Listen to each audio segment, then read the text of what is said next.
Manchester United have made an offer for Nuno Mendes. Joshua Zirkzee is offered a January escape route. United are assessing their long-term options for goalkeepers. Luke Shaw is linked with a move to Napoli. Cristiano Ronaldo says the sun will rise after the storm as he speaks out about Manchester United. And Ineos take their cost-cutting to an all-new low. In today's video, and a rundown of all the latest Manchester United news and transfer news that will keep you right up to date with everything. Welcome to Man United Review. My name's Jamie. Before we get into it, please smash a like on the video. Let's jump straight into it. So let's kick off. Let's go through the transfer stuff first. So Manchester United have made an offer for Mendes. The negotiations for the contract extension are at a standstill. As things stand, the player wants to leave PSG.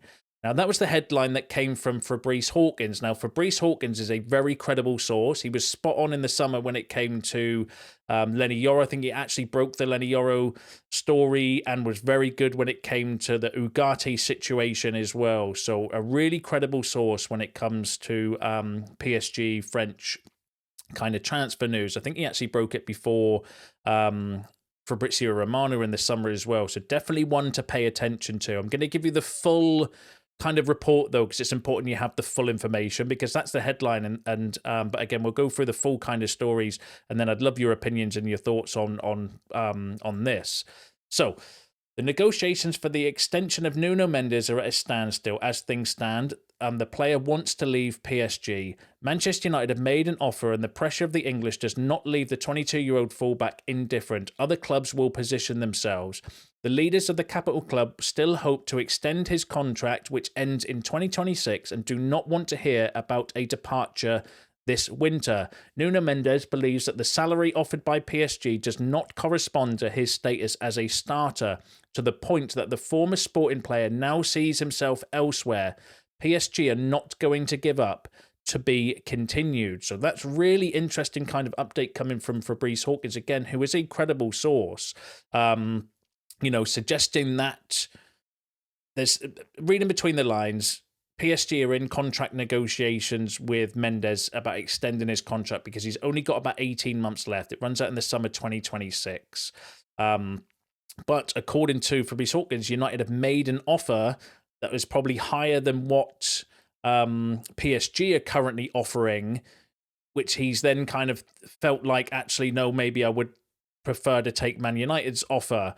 Reading between the lines, that's the way I kind of see the situation. I'll run through the next news, actually, and then we'll do a bit of an update afterwards, because there's another credible source. Now, this is a source that's very good when it comes specifically to PSG transfers, saying that Manchester United have offered Nuno Mendes an attractive salary. Ruben Amorim made the player a priority, and Mendes was flattered to feel so valued. And again, I'm going to go through the full quotes because it's important that you have the full picture. So regarding Nuno, the Portuguese fullback is currently one of the lowest paid players in the squad. From the start of the talks, he made it clear to the club that he was open to an extension, which made PSG very confident, and the talks progressed well. Manchester United and other clubs have approached his entourage. Manchester United have made an offer to the player, offering him an attractive salary. Ruben Amorim made the player a priority, and Nuno was flattered to feel so valued. Management informed his agent that they did not wish to offer the salary requested. Nuno Mendes and his entourage have therefore informed the club that they will consider a departure under these conditions. Internally, the club remains optimistic and thinks that this is simply a pressure move from his clan to obtain the demanded salary. Wait and see. So, two decent sources there when it comes to PSG news. Well, Fabrice Hawkins is a good source anyway, but that one specifically for PSG news. And it's interesting to point out that Nuno Mendes' agent is the same that represents both Ruben Amorim and Bruno Fernandes, interestingly. And I reading between the lines, I think one of two things here. One is that the interest is genuine, and we have genuinely made a bid, which I've got no reason to doubt because they are decent sources. And potentially offered a salary or made a salary offer to the player. Or two, it's agent talk where they want to get a better deal out of PSG. It can only be one of those two, in my opinion, because I do think the credibility is there. So I do think this is something that actually we need to pay attention to. But it could go one of either way. It's either that we're offering, we've offered a contract, or it's the agent trying to get a better deal out of PSG by saying, look, Man United are offering this, and then PSG will offer more, and he'll stay at PSG. But really interesting kind of updates. Love to hear your thoughts on this in the comments. He is a fantastic player, 22 years old, really attacking, would obviously know the system, played under Amrin before at Sporting. So, definite kind of, he's young, very attacking, would know the system, and I think any left back coming in with a left foot that can bomb up and down that wing would massively improve the team. And Mendes is very attacking, very, very good player. Had a really bad injury though in the past. I wouldn't necessarily say that he's injury prone because he's not had any injuries since then, but missed like nearly an entire season with a really bad hamstring injury in the past. So there would be some kind of concerns with that. I don't like it when you hear all these talks about wages though and finances and offering more money. It kind of makes me question the motive of the player wanting to come to United. Look at De Ligt, for example, took a pay cut to come to United from Bayern Munich. That's the sort of players that I want at United. So I would question, straight away where he's coming from. If he's just looked after the money and after the wages, that's a massive red flag for me. And then the other thing would be, are we signing the player for the system and for the club, or is it a player for Amrim? Because I get worried about obviously signing loads of former Sporting players in the same way we were signing loads of former Ajax players under Erik ten Hag. I would hope not. I think Ineos and the structure are a little bit more kind of savvy, and they will look at more of the club's long-term future, not just necessarily signing a player or a former player of Amrim's just for the sake of it. But, really interesting options. Like I said, personally, I kind of believe the report. I think that there is interest there. It's just whether it's coming from the right place where actually we're going to make an offer. But then the question is, it was saying in the reports, PSG don't necessarily want to sell in the winter, but if he refuses a contract, then now is the time for them to sell him because of his contract situation, only having 18 months left. If you leave it too late, he's going to be devalued in the summer because he'll only have a year left on his contract. So, it might force their hand. Or secondly, it's an agent trying to get a pay rise or get more money out of PSG. So we'll have to wait and see how it develops. But really interesting update. Let me know what you think in the comments. Now let's go through some other transfer news. So Napoli are interested in signing Luke Shaw in January. Manchester United are open to offers. Now that came from a Napoli kind of fan account. I don't know the credibility. It was posted by more credible sources, so I'm going to assume decent, but I would still say take that story with a pinch of salt. I can't see Napoli or any team coming in January to try to get Luke Shaw because he's injured for one. He's only made 3 appearances this season and he's on an absolute massive wage. So I think I believe the story when it says that we would be open to offers for Luke Shaw, because I do think it is time to cut our ties with Luke Shaw because he's not available at any time. But whether Napoli, I have massive questions around Napoli coming in January to try and get Luke Shaw when he's not fit and probably wouldn't pass a medical at this moment in time. It's one to keep an eye on. It would be a really interesting option though. Definitely be a good deal all around. I think a change of scenery for Luke Shaw. Obviously, Scott McTominay's had a big success in Napoli, so that might kind of, make them a little bit more interested in buying some of our players. But I would say take that story with a pinch of salt because I can't see Luke Shaw moving on in January. As much as, I do think that would be a good solution all around for everybody. I just can't see it personally. But let me know what you think in the comments. Now, another player that's been linked with a move to Italy pretty much since he arrived, actually, is Joshua Zirkzee. Now, the previous stories, though, I've been bringing you on this are not coming from very credible sources. They're all kind of, Italian media or Italian kind of rumor sites like Total Sport and stuff, who are not the best when it comes to news, not the most credible anyway. However, Alfredo Padula, who is a decent source, more credible than those anyway, I would say, saying that Juventus are not giving up on the idea of signing Joshua Zirkzee. He is ready in case Ruben Amorim does not give him continuity in the team. And then there's been another update saying Juventus are willing to offer Joshua Zirkzee an escape route out of United to reignite him with Thiago Motta. However, they have rejected the chance to pursue a move for Marcus Rashford. Now, that came from Mike McGrath, who is a credible source as well. So, from the Telegraph, not a rag outlet or anything. Do you know what I mean? So I would kind of say that they're more credible sources than the previous ones that we've had around Zirkzee potentially going to Juventus, and we've had stories of Inter Milan and stuff like that in the past as well. So that's a really interesting kind of development.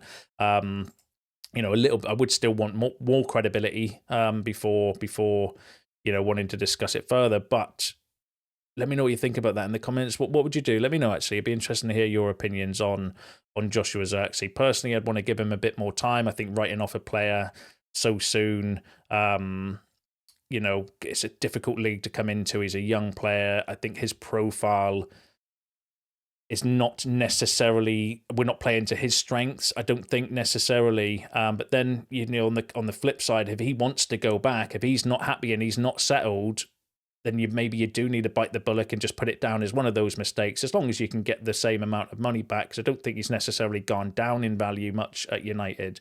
And we did get him relatively cheap because of his release clause. You know, wouldn't be the worst thing to do, but it would just leave us really light up front. And whether we can do those sort of deals in January, who knows? But let me know. That'd be really interesting to hear your opinions on the Joshua Zirkzee situation. Would you keep him, give him more time, or have you seen enough and you'd be happy to kind of sell him to Juventus if we got a decent offer for him? Let me know what you think in the comments. Now, let's go through the rest of the transfer news. So, loads of talk over the last few days regarding Dani Olmo. Now, Chris Hurst, who is from The Times, so a credible source, saying that Manchester United are keeping an eye on Dani Olmo's situation. So there's been some decent sources actually linking us potentially with Dani Olmo, or keeping an eye on this situation. The situation is Barcelona need money, because at the moment they can't register Dani Olmo because of the financial fair play rules in Spain. And if they don't register him, he could be available for a free. And they've got until the 1st of January, so they've got a few days left to do it. There's been some other updates, though, regarding it. So The Athletic said that Barcelona have been dealt a blow in their hopes of registering Dani Olmo and Pau Victor in their squad for the second half of the 24-25 season in La Liga, with the club's court appeal for the precautionary registration measure rejected. So they've gone to court to try and, you know, stop this from happening. Apparently that's been rejected by The Athletic. Sport, though, who are a good Spanish outlet, saying that Barcelona could activate the sale of VIP seats worth 120 million euros to secure Man United target Dani Olmo's registration. If Barcelona do not register Olmo by December the 31st, sorry, not the 1st, he could leave the club for free. Now, you know, it's a really interesting situation, the whole kind of Dani Olmo thing. I would say, especially on a free transfer, it'd be a no-brainer. I think you'd fit in those kind of inside number 10 positions, and would be a really interesting option to kind of bring in. And we are light for creativity as well. He's a very creative player, so I think he would come in and be a good player for us. I know some of you have your doubts, and I get that as well, because there's obviously an unknown element about bringing a player in to United. Whether there's a link with Christopher Vivell, I'm not sure. From you know, his time at the RB group as well. But Barcelona always find a way. We've had these stories for years about Barcelona being skint, and they've got to sell this player and they need to sell that player, and so on and so forth, right? And then the next day you wake up and they've signed Lewandowski and 5 other players, and you're like, how on earth are they managing to sign players when they're so skint? Rafinha and all these sort of players. So they always seem to find a way. So that's what kind of makes me think they will find a way around this as well. And in which case, obviously, he'll stay at Barcelona. But, you know, United are in the conversation anyway, if he doesn't, which would be, you know, a massive bargain. Imagine getting Dani Olmo for free. That would be insane. But let me know what you think in the comments. And then the next story I've got for you is regarding the goalkeeper situation. So Manchester United are looking at Royal Antwerp goalkeeper Nuno Mendes as they assess their long-term options for keepers. Now, I wouldn't necessarily get too excited around that necessarily as a Onana replacement, because the reports are that Bayinda might be going in January. He wants first-team football. So that would be maybe somebody to bring in as a backup goalkeeper. Looks decent. I don't know too much about him, though, being completely truthful with you. I mean, looking at his stats, though, he's in the top 98 percentile for crosses stopped, which would instantly kind of help us, because that is one of our massive areas. You know, for both goalkeepers have let goals in the space of a week, direct from corner kicks. 22 years old, valued at €4.5 million on transfer market. Is contracted until 2027. But apart from that, don't know too much about him. Let me know in the comments if you do, if you think he would be a good option to bring in. But definite interesting goalkeepers, and I think whether we're looking at potentially a backup, a younger one that could push Onana wouldn't be the worst idea in my opinion. But let me know what you think about that in the comments. Now, Cristiano Ronaldo's been doing a couple of interviews, just won an award, so he's and he had a couple of interesting points that I wanted to bring to you regarding the situation at Manchester United. So firstly, he said that he and Rim did a fantastic job in Portugal. As I said, the Premier League is a different league, the toughest in the world. It will be tough, but the storm will pass and the sun will rise. I keep my fingers crossed that things go well for him. I wish the best for Manchester United because a club I still love. But this was the kind of main point I wanted to bring across to you, where he said that I said it a year and a half ago and I will continue to say it.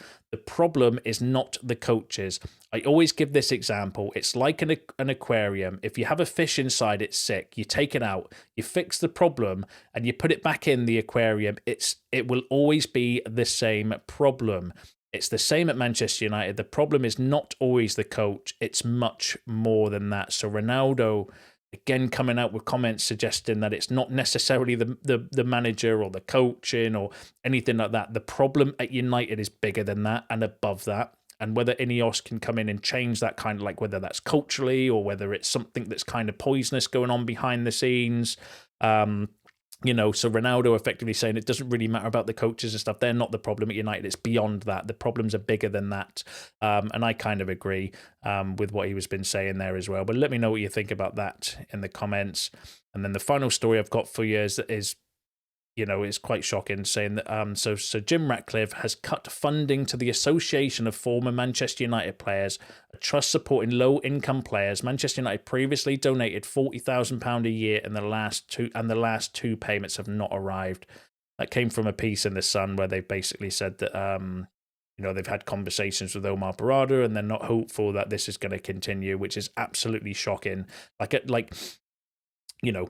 Man United at the moment, we're losing on average about £100 million a year at a loss. We're running at a loss of about £100 million a season. So we do need to do something about our financial situation, especially with PSR rules, because that ties our hands to what we can do, on the pitch and in the playing squad and everything like that as well. But you've got to pick your battles. Ineos are just, for me, penny pinching from the wrong areas. They need to be looking at the big kind of issues at United, and the big issues are that somebody at the club decided to give Victor Lindelof a +1 option on 120 grand a week. Someone's still paying Luke Shaw 150 grand a week. We gave Bruno Fernandes a new contract in the summer for 300 odd grand a week. Do you know what I mean? Like, these are the problems at United. It's the play. So if you want to look at cutting costs, taking 40 grand a year away from a charity, which is a drop in the ocean for Manchester United, it genuinely is. And it's a drop in the ocean for a multi-billionaire in Sir Jim as well. I just think that's absolutely disgusting. And totally going after the wrong kind of place. Do you know what I mean? Look at all the wastage we've had in transfer fees and stuff, and you're going to be taking £40,000 off a charity that helps out former players. And you're not talking about big players here. It'll be like the youth players and stuff that didn't quite make it or got injured and need some support financially to find jobs and on all these sort of things. And you're taking the money away from them. I just think that's absolutely disgusting. But let me know what you think about that in the comments. Let me know what you think about all the other topics discussed in today's video, because that's you all up to date with the latest Manchester United news and transfer news. Smash a like on the video on your way out. Subscribe to the channel if you are new. See you in the next one.